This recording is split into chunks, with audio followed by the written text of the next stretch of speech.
दर्शकों, आज मैं एक ऐसी मूवी के बारे में बताने वाला हूं जो आपने देखी हो या नहीं देखी हो, लेकिन इस पिक्चर ने अंग्रेजों का बहुत ही ज़्यादा विद्रोह कर दिया था। क्योंकि इस पिक्चर पर खुद ब्रिटिश ने बैन लगाने का प्रयास किया था अपने समय में, लेकिन ये पिक्चर इसके गाने मतलब फिर भी पब्लिकली हो चुके थे। मतलब कहा जाता था 1942 में जब भारत छोड़ो आंदोलन चल रहा था, क्विट क्विट इंडिया मूवमेंट, तो उस समय क्या हुआ कि एक तरफ तो आंदोलन चल रहा था, एक तरफ ब्रिटिश द्वितीय विश्व युद्ध में अपना सारा ध्यान दे रहा था। तो इस चक्कर में उन्होंने एक पिक्चर रिलीज हो गई जिसका नाम था किस्मत।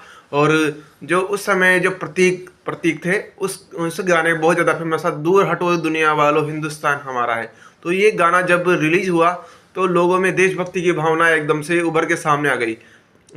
वैसे इस गाने को पास आउट कराना आसान बात नहीं था, क्योंकि उस समय में प्रेस पर, किताबों पर और लिटरेचर पर सबसे ज़्यादा प्रतिबंध लगा हुआ था।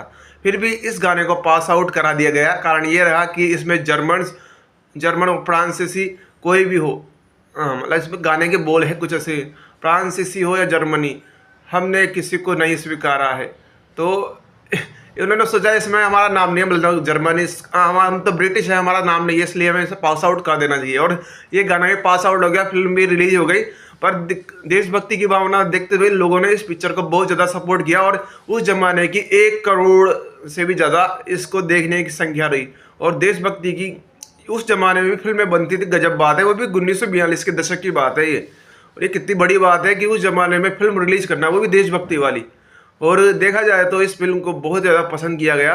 और क्योंकि उस समय में 1942 के समय में आज़ाद हिंद फौज भी तैयार हो गई थी और भी भारत आने वाली थी। और उस समय जो क्या बोलते हैं, भारतीय नेवी ने भी विद्रोह कर दिया था। तो उस समय में ये पिक्चर रिलीज करना कितनी बड़े स्तर की बात है। दूर हटो दुनिया वालों हिंदुस्तान हमारा है।